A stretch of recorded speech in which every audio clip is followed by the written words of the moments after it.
Yo, what's going on, guys? Mush back at it with another video. Obviously, a big day for my JRPG fans out there because a major title is available on PC and Steam today.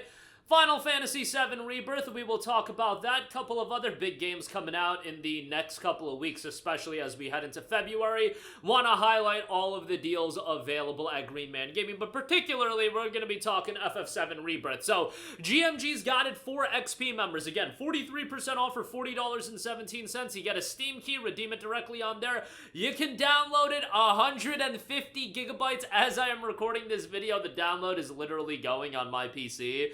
And, yeah, 153.4 gigabytes, so GG no re as far as that's concerned.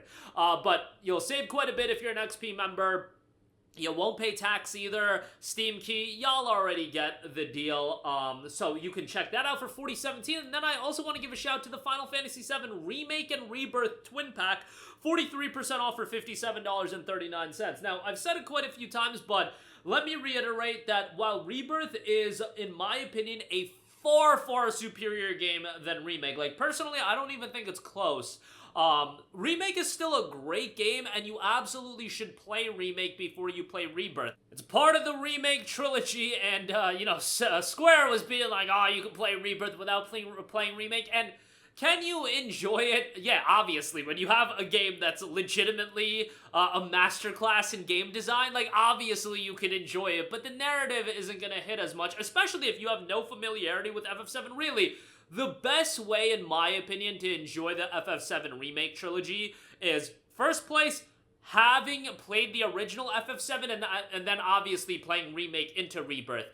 I totally understand if you don't want to play the original 7, play Remake into Rebirth. If you don't want to do that, then third place would be, playing Rebirth outright. But yeah, the Twin Pack, $57. The base game, or Rebirth alone, $40.17. Great deal. Square Enix had a lot of information come out today. Part 3 of FF7 is 9 months into development. They're being kind of coy on whether or not it's going to be a day one release. The ultimate reality is, I think going forward, Square will not be signing many exclusivity deals.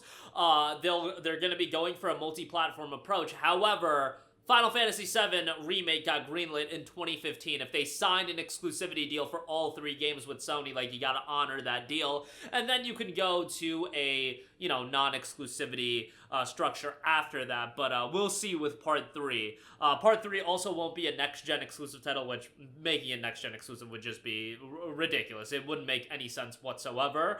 Why would you try to promote Sony's hardware and build their ecosystem? Right now, the predominant focus should be building FF7, this remake project, and getting it out to as many people as possible. And that's going to be by getting this game to platforms where there's large user bases. But talking about Rebirth, yes, it's a tremendous game. And remember, with Rebirth, you are really getting to the core and the good stuff when it comes to the FF7 story. Obviously, being part 2, not everything is going to have closure. And the game ends on, the segue into part 3. And obviously, there are things that are changed up in Rebirth versus the original for sure. But, yeah, what a phenomenal game. Great soundtrack. Combat is better. So much content if you're looking to do everything. And if you just want to go through the main story, super enjoyable on that end as well. Steam Deck verified as well. Steam Deck performance looking kind of rough, but, it's a PlayStation 5 only title, or a next-gen only title, current-gen only title, I should say.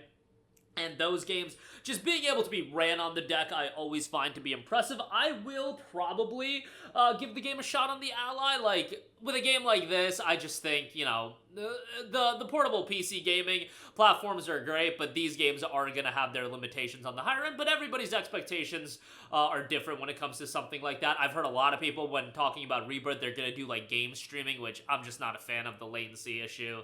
Just not worth it for me, but, yeah, $40.17, link in the description box below if you're an XP member. Tremendous deal for one of the best games of 2024. To a lot of people, the game of the year. For most people that I talk to, it's a 1A, 1B situation with FF7 Rebirth and Metaphor ReFantazio. JRPGs these days, cooking with heat, so there you go with that. But if you want a different kind of RPGs, if the anime weeb stuff ain't your cup of tea, Kingdom Come Deliverance 2 might be right in your wheelhouse. It's 15% off for $51 for XP members. You can use the code JAN15. You'll save the same 15%. Standard Edition and Gold Edition are both discounted. And, yeah, I am playing this game right now as well, guys. The plate of games I gotta get through right now are so insane, but, you know, good problem to have. KCD2 is a tremendous open-world RPG, and I'll talk more about it when the release day comes, but man, if you even remotely enjoyed the first game, this sequel is so much better. Like, much like Rebirth, playing the first game is kind of essential. I would say watch a story recap of the game on YouTube or something like that, just because unlike FF7 Remake, the first game really has its issues and it's aged quite a lot, whereas FF7 Remake is still a great game. Like I said, I just think Rebirth is so much better. The discrepancy of quality between Deliverance 1 and 2, I think, is gargantuan, like enormous, and that's a great thing. Like, sequels should be better. You should learn from what went wrong in the first game, refine it a little bit, but man, did they refine it in KCD2. And again, we'll talk about it more come February the 4th when the game officially drops, but $51 on that is great, especially given you're going to get an absurd amount of content.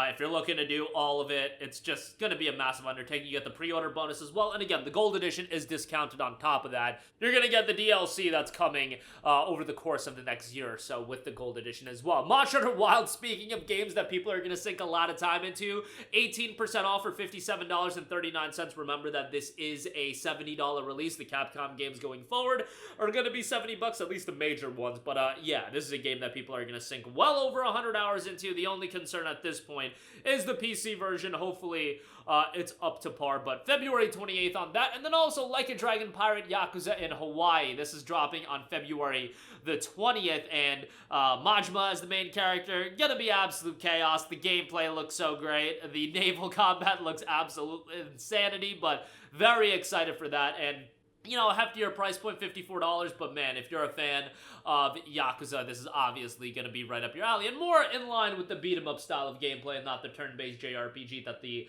Like a Dragon games have been since Yakuza Like a Dragon and Infinite Wealth as well. Those games are tremendous, but sometimes we want that beat-em-up action, and Like a Dragon Pirate Yakuza and Hawaii is going to offer you that. Links to everything, as always, in the description box below. FF7 Rebirth out today. Phenomenal deal on that, and some great stuff in the horizon as well. That's going to do it for me. Let me know all of your thoughts in the comments section down below. As always, guys, thanks for watching, and I will catch you guys in the next one. Peace out.